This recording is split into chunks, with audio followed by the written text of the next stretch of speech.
I received a message from someone, and I thought it was interesting. They say, nowadays you can tell when a person is online, when it comes to the social media.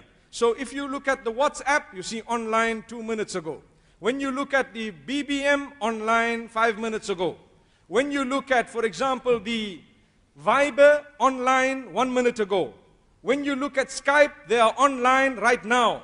When you look at the Quran, they were online last Ramadan. Allahu Akbar.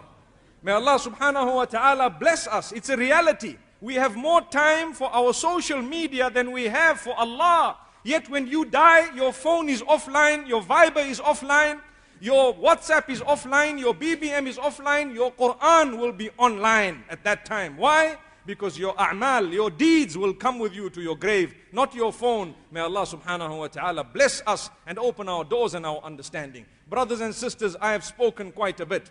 I hope that I benefit from what I've said, and yourselves as well. It is about time